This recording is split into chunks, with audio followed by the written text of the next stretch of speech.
The words hit me like a slap across the face in the middle of my sister's baby shower. "Damaged goods," my Aunt Patricia whispered to my mother, just loud enough for me to hear across the pink-draped table. "Too broken to ever have children." My fingers tightened around my teacups so hard I thought the delicate porcelain might crack. 30 women in pastel dresses surrounded us, cooing over tiny onesies and debating stroller brands, and not one of them flinched at those words, because they all believed it. Every single person in this room had spent the last 5 years believing I was broken, barren, incomplete. My name is Rebecca, I'm 41, and I'm the CEO of a $347 million medical equipment company. This is the story of how I showed my family exactly how wrong they were about me. My mother noticed my white-knuckled grip and patted my hand with that particular expression of pity I'd grown to hate.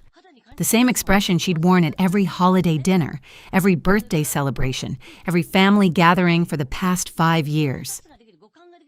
"It's okay to grieve what you've lost, sweetheart, to mourn the children you'll never have." "I'm not mourning, Mom. Denial is a natural part of grief." I remembered the exact moment this narrative had taken hold. 3 weeks after my accident, still bruised and healing, I'd sat in my hospital room while my mother sobbed at my bedside. The doctor had mentioned, not declared, that the abdominal trauma might affect my fertility. Might, could, possibly. But my mother had heard never. She'd called my sister that same night, crying about how I'd lost my chance at motherhood. By the time I was discharged, the entire family had already written my story. Poor Rebecca, barren Rebecca, broken Rebecca. "You know," Mom continued, squeezing my hand, "your father and I have been talking. We think you should see someone, a therapist who specializes in grief counseling for women who can't have children." "I don't need grief counseling." "There's no shame in getting help, sweetheart.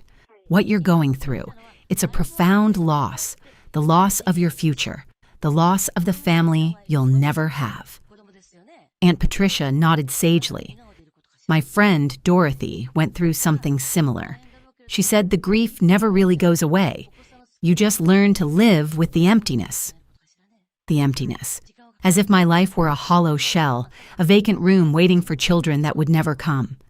My sister Olivia glowed at the center of the room, one hand resting on her pregnant belly, accepting congratulations like a queen receiving tribute. She was 3 years younger than me and had spent our entire lives in quiet competition, though she'd never admit it. When I graduated summa cum laude, she got engaged the same week. When I got my first promotion, she announced her first pregnancy, and now, while she believed I was barren and alone, she was having her moment of ultimate victory. She caught my eye across the pink-decorated room, and her expression shifted to something she probably thought was compassion, but looked more like satisfaction poorly disguised. "I want everyone to know," Olivia announced, standing with some difficulty, her pregnant belly prominent beneath her designer maternity dress, "that I don't take this blessing for granted. My ability to become a mother. I know how precious it is." Her gaze found me again, holding it for a long, pointed moment, especially seeing what my sister has lost. The room turned toward me with synchronized pity, 30 faces wearing matching expressions of sorrowful sympathy. "I hope," she continued, her voice thick with false emotion, "that being an aunt to my daughter will give you some small taste of motherhood, Rebecca. It won't be the same, obviously. Nothing could replace actually being a mother, but it's something, a consolation at least."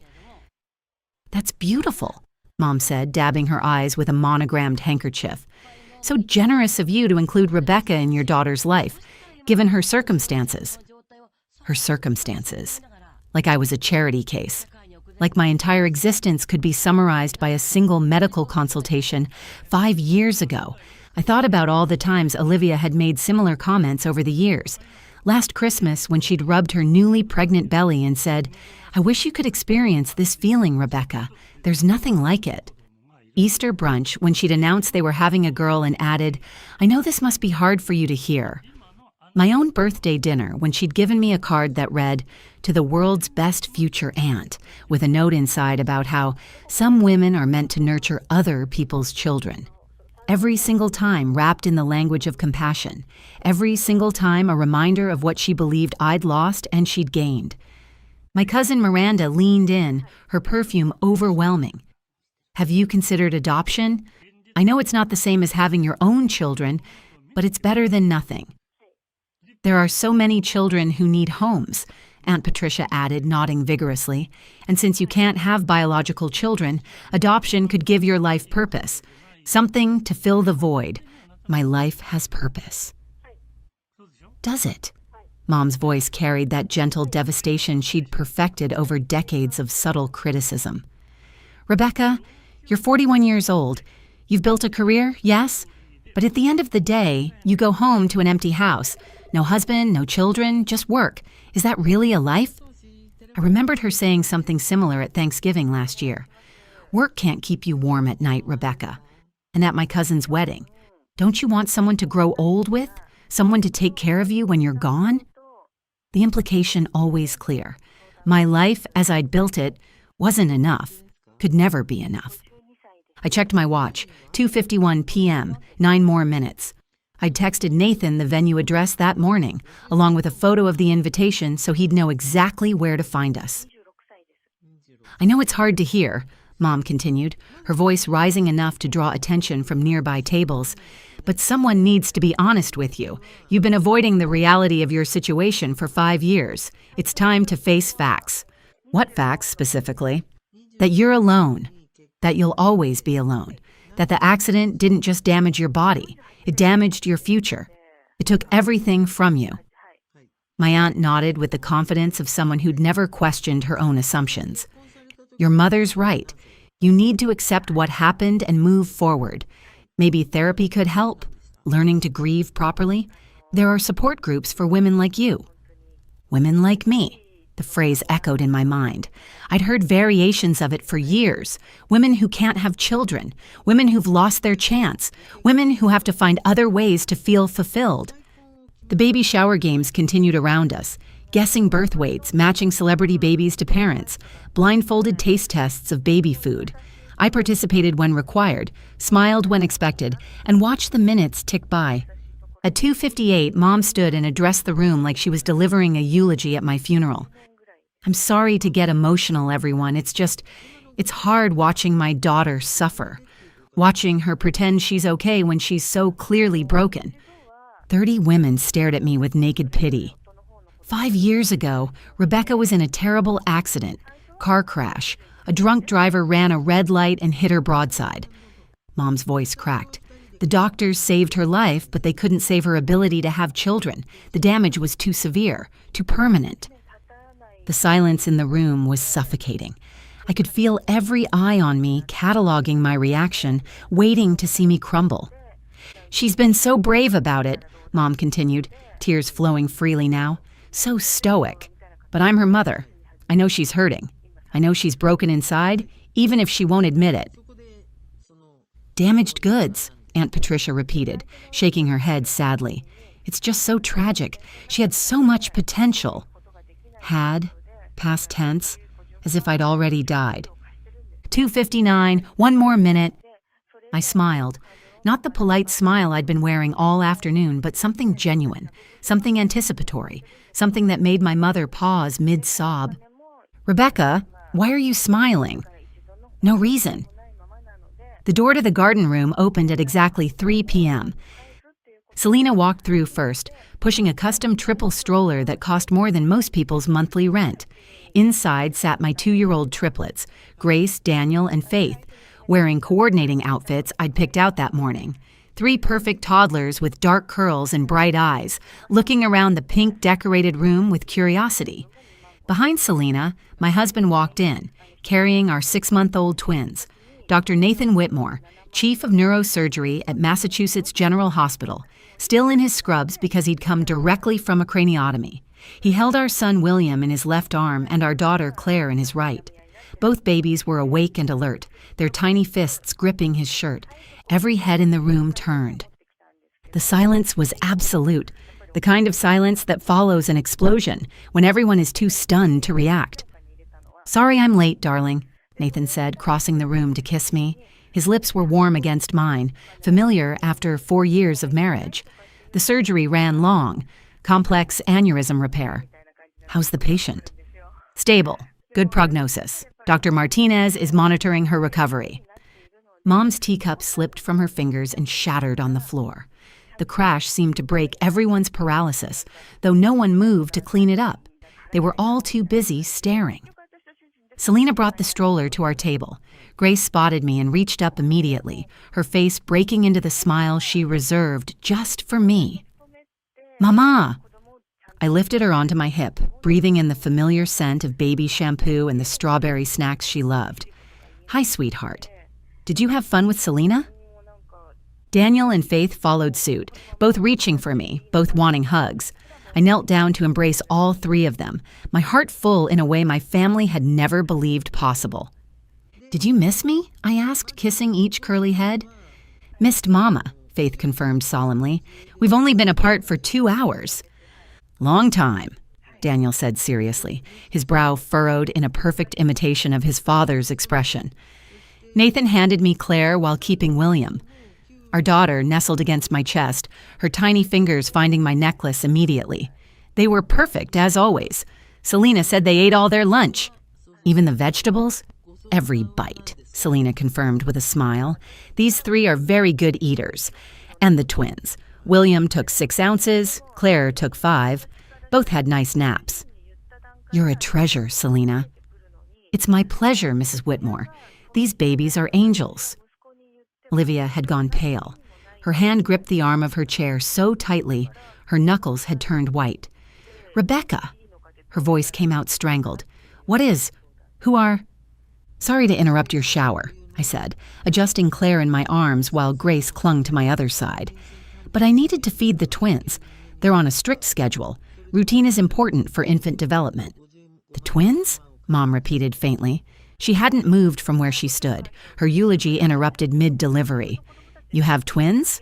6-month-old twins, yes, William and Claire. And these are my 2-year-old triplets, Grace, Daniel, and Faith. 5 children. Aunt Patricia's voice cracked on the words. You have 5 children? I do. Nathan smiled at the assembled women, his easy confidence filling the room. He'd given keynote speeches to thousands of medical professionals. 30 stunned baby shower guests didn't faze him. I'm Dr. Nathan Whitmore, Rebecca's husband, chief of neurosurgery at Mass General. Sorry to crash the party, but our nanny texted that the twins were getting fussy. Husband? Miranda repeated mechanically, her face frozen in shock. We've been married 4 years. Small ceremony in Martha's Vineyard. Just close friends and colleagues. We didn't want a big fuss. 4 years, Mom whispered. You've been married for 4 years? That's right. We met at a hospital fundraiser. I was there representing my company. We manufacture surgical equipment. Nathan was the keynote speaker. We started talking about spinal surgery innovations and didn't stop. 3 hours later, we'd closed down the bar and exchanged numbers. Nathan laughed, the sound warm and genuine. She knew more about neurosurgical tools than most of my residents. I was impressed and intimidated, honestly. I'd never met anyone who could explain the biomechanics of spinal fusion better than the surgeons who perform them. He was brilliant, I said, and kind and funny. He made me laugh so hard that night I spilled wine on my dress.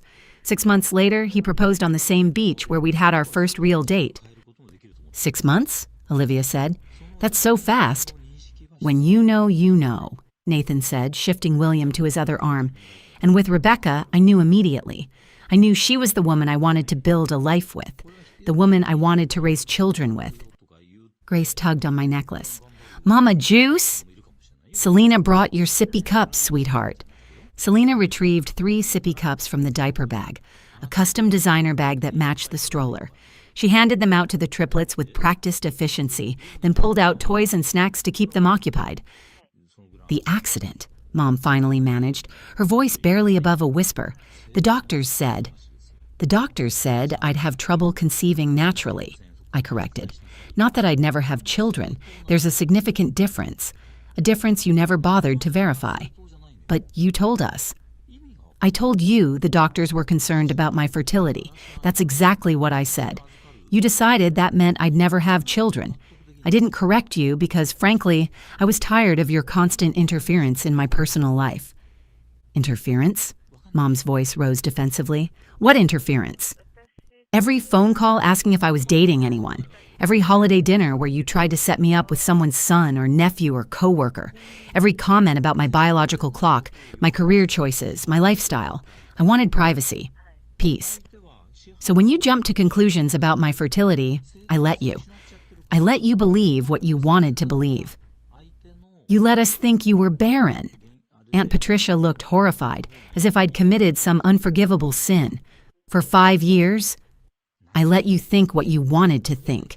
And what did you think? That I was broken, damaged, incomplete, that my life had no purpose without children, that I was—" What was the phrase? I paused, letting the moment stretch. "Damaged goods." The words hung in the air like a verdict. "We were concerned about you," Mom started. "You were judgmental. You were condescending. You were so convinced you knew better than me about my own body, my own life, my own future. There's a difference between concern and control, Mom. You've never learned it." Nathan pulled out his phone. "I'm going to show you something. Do you all have Instagram?" Confused nods around the room. "Look up Dr. Nathan Whitmore. That's me with an underscore between the names." Multiple women pulled out their phones, grateful for something to do with their hands, something to look at besides the train wreck unfolding in front of them. "Oh my God," Miranda breathed, her eyes widening as she scrolled. Nathan's Instagram was public.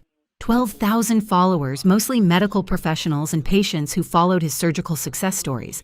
But scattered among the craniotomies and neuroscience articles were personal photos of us. Our wedding in Martha's Vineyard, both of us barefoot on the beach at sunset, my dress billowing in the ocean breeze. The triplets as newborns, 3 tiny bundles in the NICU, surrounded by monitors and hope. Nathan holding all 3 of them for the first time, tears streaming down his face. Family photos from Christmas morning, the triplets tearing into presents while I held Claire and Nathan held William. Easter egg hunts in our backyard. Summer vacation in Santorini, the triplets building sandcastles while the Mediterranean sparkled behind them. The twins' birth announcement, elegant and joyful. 4 years of our life together, documented publicly for anyone who cared enough to look. "You've been posting this publicly for years," Olivia said, still scrolling through the photos. "Anyone could have found it. Anyone could have seen. Anyone who bothered to look. But none of you did. You were so convinced I was living a sad, empty life that you never thought to actually check. Not once in 4 years did any of you Google my name, search for me on social media, or make any effort to verify your assumptions. Rebecca has over 40,000 followers on her own Instagram," Nathan added. "Her company's account has 200,000. The photos are all there.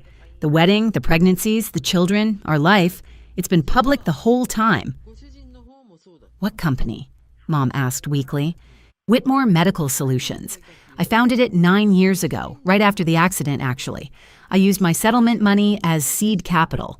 We manufacture advanced surgical equipment, particularly for neurosurgery and orthopedics. We're the leading supplier for 17 major hospital networks, including Mass General, Johns Hopkins, the Cleveland Clinic."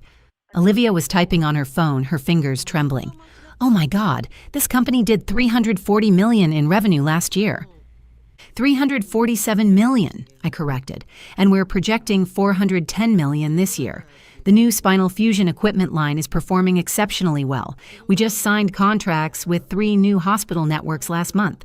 You own a $347 million company? I own 73% of it. We have venture capital investors who own the rest, but I maintain controlling interest. So yes, essentially, I own a $347 million company. Mom sat down heavily in the nearest chair. Her face had gone gray. How? How did we not know any of this? Because you never asked. You decided I was broken and alone, and you stopped seeing me as anything else. You stopped asking real questions. You stopped listening to the answers I gave. And because my professional life is under my married name, Rebecca Whitmore, which none of you would have thought to search. But we talk all the time. Do we? When's the last time you asked about my work? My actual work? Not your assumption that I had some sad little job to distract me from my empty life?" She had no answer. "At Christmas," I continued, "you asked if I was still doing that medical thing. That was your exact phrase. That medical thing, like it was a hobby. Like it was something I did to pass the time between crying sessions about my barren womb. I said yes. You said, 'That's nice, dear,' and changed the subject to Olivia's pregnancy. You didn't ask what my company does. You didn't ask how it was going. You didn't ask anything." "I thought you were a medical device sales rep or something small," Mom protested weakly. "I didn't realize." "You didn't realize because you didn't ask. I'm the founder and CEO of a major medical manufacturing company. I have 400 employees. I've been featured in Forbes and Fast Company and Healthcare Business Monthly. But you never asked for details because you'd already decided my life was empty and meaningless without a husband and children." Daniel tugged on Nathan's scrubs. "Daddy, park." "After Mama's done here, buddy. Then we'll go to the park. We'll feed the ducks." "Promise?" "Cross my heart." Nathan made an X over his chest, and Daniel mimicked the gesture solemnly. Olivia was still scrolling through Nathan's Instagram, her face cycling through expressions: shock, disbelief, something that looked almost like grief. "There are photos from your vacation in Greece. Last summer, you took the triplets to Santorini?" "We rented a villa for 2 weeks. 6 bedrooms, private pool, view of the caldera. The triplets loved the beach. We spent every morning building sandcastles and every evening watching the sunset from our terrace. Must have cost a fortune. About $40,000 for 2 weeks, including the private chef and the boat excursion to the volcano. But we'd been planning it for months, and the kids deserved a special trip. They'd been such troopers during Claire and William's pregnancy." $40,000, she whispered, "for a vacation." "We also have a house in the Berkshires," Nathan added. 5 bedrooms right on the lake, private dock, kayaks, a fire pit for s'mores. We go most weekends during summer. The kids love it there. Grace is already learning to swim." "And your primary residence?" Miranda asked, her voice barely audible. "Beacon Hill, historic townhouse circa 1847, 7 bedrooms. We had it completely renovated last year. We needed the space for the triplets, and then when we found out about the twins, we were grateful for the extra rooms." "Beacon Hill townhouses start at $4 million, someone murmured. "Ours was $7.2 million, Nathan confirmed casually. "But Rebecca paid cash, so we negotiated a small discount. The sellers preferred the certainty of a quick closing." Mom made a sound like all the air had been punched from her lungs. "The nanny," Aunt Patricia said, looking at Selena with new eyes. "You have a full-time nanny?" "Selena is our primary nanny. She's been with us since the triplets were 3 months old. She's family, really." I smiled at Selena, who nodded graciously. "We also have Elena, who handles nights and weekends when Selena's off, and Clara, who helps during the week when I'm traveling for business. It takes a village, as they say." "3 nannies," Olivia said faintly. 5 children require a lot of support, especially with Nathan's surgical schedule and my responsibilities to the company. We believe in paying people well for excellent childcare. Our nannies are compensated far above market rate, with full benefits, paid vacation, and retirement contributions. They're professionals, and we treat them as such. Faith started squirming in my arms. "Down, Mama." I set her down, keeping a hand on her back as she toddled over to the massive pink cake shaped like a baby carriage. It dominated the center table, 5 tiers of fondant and roses. "Cake?" she asked hopefully, her eyes wide. "This is Aunt Olivia's cake, sweetheart. It's for her party." Faith considered this. "Cake for baby?" "Yes, it's for Aunt Olivia's baby." "We have cupcakes at home," I reminded her. "Chocolate with sprinkles, just how you like them." Her face lit up. "Cupcakes better. Much better. And you can help me make the frosting." "Okay," she toddled back to me, satisfied with this promise, and I lifted her back onto my hip. Mom found her voice again. "The accident. You said the doctors were concerned about your fertility. What exactly did they say?" "They said the abdominal trauma had caused some scarring that might affect my ability to conceive naturally. They recommended I consult with a reproductive specialist when I was ready to start a family. That's all. That's the sum total of the medical prognosis you turned into a tragedy. But the way you talked about it.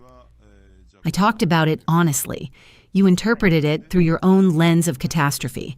I worked with excellent reproductive specialists, some of the best in the country. I got treatment, monitored my health, took precautions. And when Nathan and I were ready to start a family, we tried IVF. IVF? Mom repeated. In vitro fertilization. First round gave us the triplets. We'd implanted 2 embryos, hoping for 1 successful pregnancy. But 1 embryo split. Surprise. Identical twins, Daniel and Faith, plus Grace, from the other embryo. 3 babies at once. The doctors were amazed. I spent 6 weeks on bed rest, and they were born at 34 weeks, perfectly healthy. And the twins? Olivia asked. Claire and William? Natural conception, actually. I couldn't help smiling at the memory, the shock, the joy, the beautiful absurdity of it. We weren't even trying. Apparently the doctor's concerns were overstated, or my body healed better than expected. Either way, 2 years after the triplets, I found out I was pregnant again, with twins. Nathan smiled, pride radiating from him. She had a perfect pregnancy with William and Claire. No complications, no concerns. 7 pounds each, delivered at 39 weeks. I was in the delivery room crying like a baby myself. You never told us, Mom said, and now she was crying too, though these tears seemed different. Any of it. The marriage, the fertility treatments, the pregnancies, your whole life. We missed your whole life. Would you have been supportive if I'd told you? Would you have respected my choices, my privacy, my right to live my own life? Or would you have interfered, offered unsolicited advice, criticized every decision, made my pregnancies about you? No answer. But her face told me she knew the truth.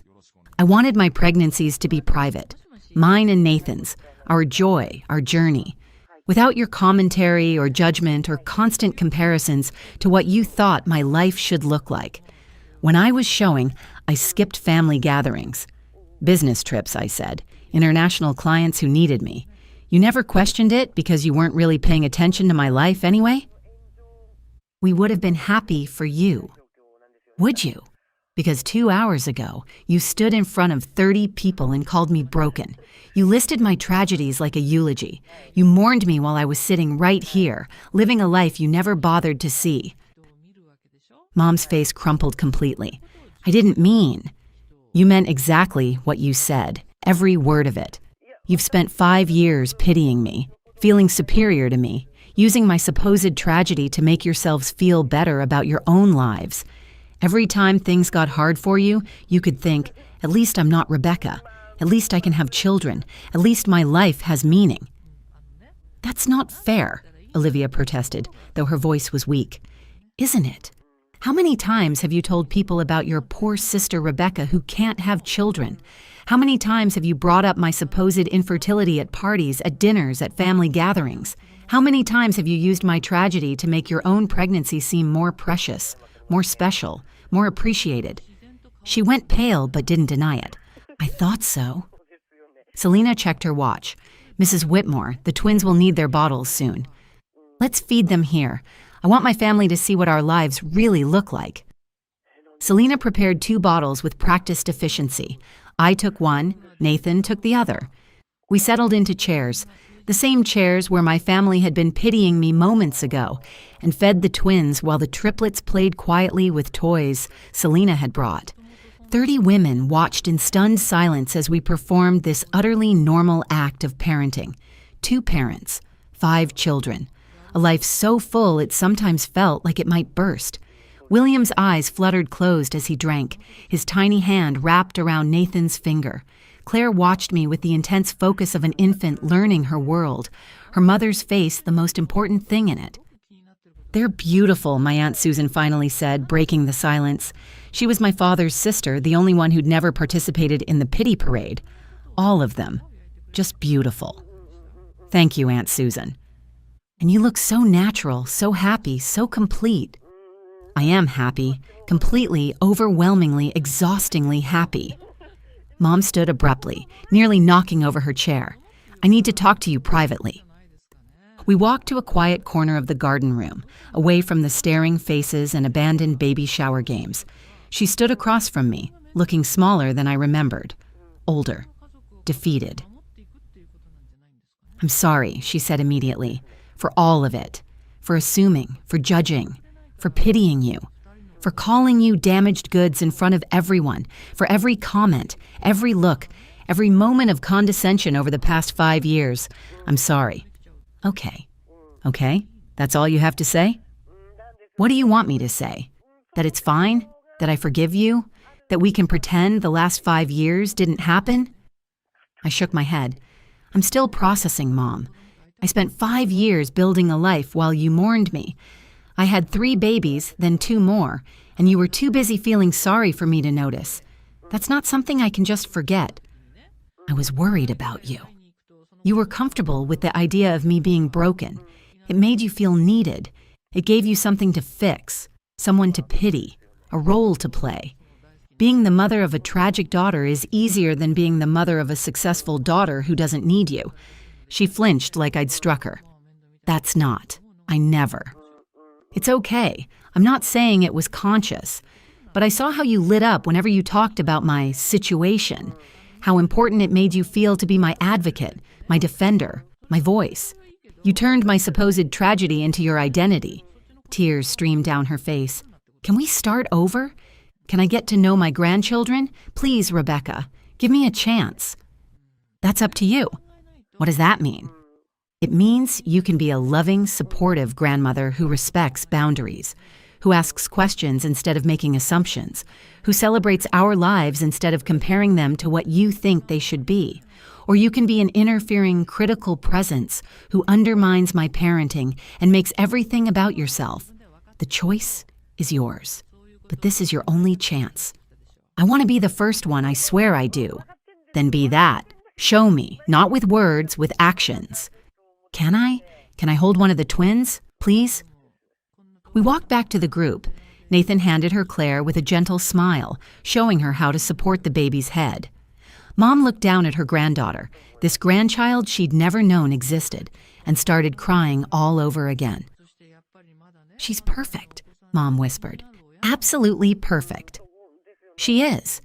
She has your eyes, your grandmother's eyes, and Nathan's nose, his chin. She traced Claire's cheek with one trembling finger, and I missed it all. The pregnancy, the birth, the first 6 months of her life. I missed all of it because I was so busy feeling sorry for you that I couldn't see what was right in front of me. You did. I'll do better. She looked up at me, her eyes raw and red. I promise you, Rebecca, I'll be the grandmother they deserve, the grandmother you deserve. Just give me the chance. I hope so, Mom. I really do. The baby shower limped toward its conclusion, but the energy had shifted completely. Instead of celebrating Olivia's impending motherhood, everyone wanted to meet my children, ask about my company, hear about my house. Olivia sat in the corner, surrounded by unopened gifts, looking lost. I felt a genuine pang of guilt. This was supposed to be her day. I walked over and sat beside her. "I'm sorry I overshadowed your shower." She laughed bitterly. "Don't apologize. I've been overshadowing you our whole lives. I guess this is karma." I didn't plan it this way, but when Mom called me damaged goods when she gave that speech about my broken life, I couldn't let it stand anymore. 5 years of swallowing my tongue, of letting you all believe what you wanted to believe. I was done. 5 years. Olivia shook her head slowly. You let us think you were broken for 5 years. You let me feel superior to you for 5 years. I didn't let you feel anything. You chose to feel superior because you were pregnant and I wasn't, because you had a husband and I didn't, or so you thought. You made that choice, Olivia. Every time you brought up my situation, every time you offered to let me babysit so I could experience motherhood, every time you told me how grateful you were for your blessings because not everyone is as lucky, that was your choice. She flinched. I thought I was being supportive. You thought you were being kind to the less fortunate. There's a difference. Would you have believed me if I'd told you the truth? If I'd said, Actually, I'm married to a neurosurgeon, and we have 3 children, and I run a multi-million-dollar company. Would you have believed me? Or would you have thought I was delusional? In denial? Making up fantasies to cope with my tragic reality? She had no answer, but we both knew what it would have been. I'm happy for you, Nat, I said, and I meant it. Really, you're going to be a great mom. Am I? Because I look at you with 5 kids and a company and a marriage to a neurosurgeon, and I think I can barely handle 1 baby. I'm terrified, Rebecca. Completely terrified. Everyone's terrified. That's normal. Is that what you tell yourself? It's what I know. You'll love your daughter and do your best. That's all anyone can do. The rest, you figure it out as you go. You make mistakes. You apologize. You try again. She touched her belly, feeling for the baby inside. I've been feeling so superior, so complete, because I was going to be a mother, and you weren't. I thought I'd finally beaten you at something that mattered. It's not a competition, Olivia, isn't it? Our whole lives, everything has been a competition. Grades, boyfriends, careers, parents' approval. I thought motherhood would finally be the thing I won. And instead, she looked at me, really looked at me, maybe for the first time in years. Instead, you're winning that too. 5 kids to my 1. A husband who looks at you like you hung the moon. A company, a townhouse, a life that makes mine look tiny. It's not about winning. It never was. Then what is it about? Being happy, building something meaningful, loving the people who matter. I squeezed her hand. You can still do all of that. Having 1 child doesn't make you less than. Your path isn't worse just because it's different from mine. Her eyes filled with tears. When did you become so wise?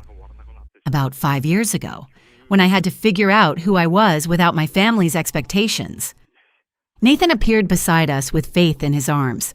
Someone wants to see Aunt Olivia. Faith toddled over and climbed carefully into Olivia's lap, mindful of her pregnant belly. She placed 1 small hand on the rounded surface. Baby in there? Faith asked, her eyes wide. Yes, sweetheart, your new cousin. I'd be nice to baby. Share toys. That's very generous. Faith nodded solemnly. Mama says sharing is good, even when it's hard. Olivia looked at me over Faith's head, her eyes glistening. You're raising them right. I'm trying. Every day, I'm trying. We stayed for another hour. The triplets charmed everyone with their manners and their matching curls. The twins slept peacefully in their stroller, oblivious to the emotional earthquake that had just reshaped our family. Nathan told surgical stories that made the nurses in attendance swoon and the rest of the room lean in with fascination. As we prepared to leave, I noticed Aunt Patricia standing alone by the gift table, her face unreadable. She'd been the one to first call me damaged goods, and she hadn't said a word since the revelation. When our eyes met, she looked away quickly, busying herself with straightening ribbons on presents that didn't need straightening. Mom pulled me aside one final time. Thanksgiving, she said, her voice tentative. Will you come? All of you? I considered the request. Considered the 5 years of pity, the assumptions, the casual cruelty dressed up as concern. But also, she was my mother. These were my children's grandmother. Family wasn't something you could choose, but how you engaged with them was. I'll think about it. Please, Rebecca, let me start making this right. Let me know my grandchildren. I looked at her, really looked at her, at the tears in her eyes, the genuine remorse, the desperate hope. She was flawed. She'd hurt me. But she was also human, and humans made mistakes. We'll come, I said finally. But Mom, if you criticize my parenting, question my choices, compare my children to Olivia's, or make any comment about how I'm raising my family, we'll leave immediately, without discussion, without second chances. I understand. And if you ever call me damaged goods again, in any context, for any reason, we're done, permanently. I would never. You did today, in front of 30 people, so I need to know beyond any doubt that it won't happen again. It won't, she said, her voice breaking. I swear on my life, Rebecca, it won't ever happen again. Okay then, we'll be there for Thanksgiving, all 7 of us. She hugged me, careful not to jostle Claire in my arms. Thank you.